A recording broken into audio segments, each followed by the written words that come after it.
ayan, naka-duty po ang person. Bali, night shift po ako ngayon. Kita nyo naman, mag-aalauna na, pero gising pa din yung aking baby Mishi. So, ganyan talaga yung mga behavior ng mga newborn, guys. Tulog sa umaga and gising sa gabi. So, puyat na naman kami. And kanina, siguro yung karga sa kanya. Pero, sabi ko sa kanya kasi, matulog na siya kasi may pasok din siya sa umaga. Nakakaawa naman kapag siya yung mag-aalaga tapos may trabaho pa siya, diba? So sabi ko, matulog ka na and ako na lang yung magpapatulog kay Mishi since wala naman akong trabaho. Dito lang naman sa bahay. Actually, katatapos lang niyang magdede pero karga ko ba din siya kasi kapag binababa ko siya, guys, doon siya nagigising. Yung struggle namin ngayon. Kasi kapag karga ko siya, natutulog siya. Tapos, kapag binababa ko na siya, yun, nagigising siya. And then, yung konting ingay lang, nagugulat na siya and nagigising, tas iiyak na siya. Kaya lagi ko siyang kinukuha. Tapos, pag kinuha ko na siya, natutulog na siya ulit. Tapos, kapag ibababa mo, ayun, iiyak na naman siya and gising. So, kailangan talaga ng patience. Ayan. So, ito pala yung mga paa na sumisipa sa akin nung buntis ako. Diba? Ang cute. Napakagandang remembrance, diba? So, dito naman tayo sa ating massage. Ayan, si Hershey may pa-dance number. And then, ito si Auntie G ang magmamassage sa akin. And then, yung gamit na oil, di ko alam kung anong klaseng oil. So, ganito nga sila magmassage, guys. Watch it. हाँ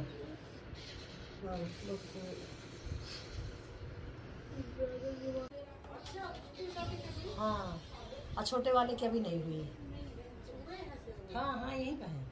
Guys, update tayo sa ating massage, no? First time kong magpamassage sa buong buhay ko, guys. And kahit nasa Pinas ako, never ako nagpamassage. Yung hilot lang, yes, kasi yung nanay ko marunong maghilot. Pero yung massage talaga, hindi. Tapos nung sinabi nila na magmassage nga daw ako, sabi ko, okay, I will try. Kasi gusto ko ding matry yung massage ba. So, hindi ako na-inform na ganun pala yung muscles, guys. Nakakaloka. Okay naman yung massage sa body, yung both legs, arms, yung likod. Kaya lang pagdating sa ulo, naloka ako kasi pinupok parang ganun. Yun lang yung naging problema ko yung massage sa ulo, guys. Kasi iba talaga, parang pinupukpok nila. Kaya kinabukasan, sumakit talaga yung ulo ko. And then sabi ko sa kanila, ayoko nang magpamassage. Kasi nga sumakit yung ulo ko. Pero sabi naman nila na pwede naman daw ako magmassage sa body. Pero wag lang isali yung ulo. So sabi ko, okay, magpamassage na lang ako. Hindi na lang isasali yung ulo. Kasi okay naman yung sa katawan, guys. Yung both legs, arms, and likod. Yun lang yun na part na minamassage sa akin. Yung massage ko, 15 days lang siya and dapat everyday. Pero sabi ko, interval na lang yung massage sa akin.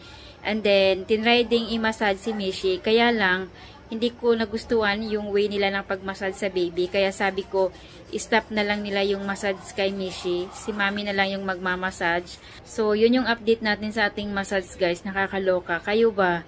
Yung mga Filipina dyan, after yung mga anak, nagpamassage din ba kayo?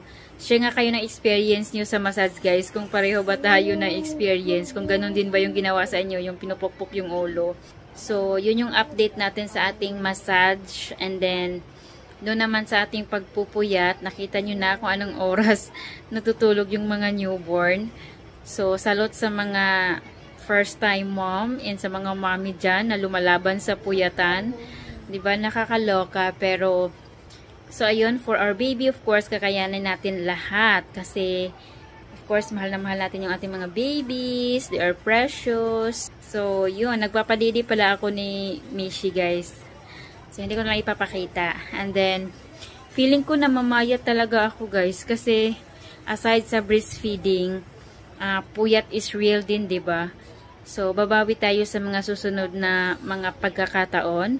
But for now, Mishi is the priority.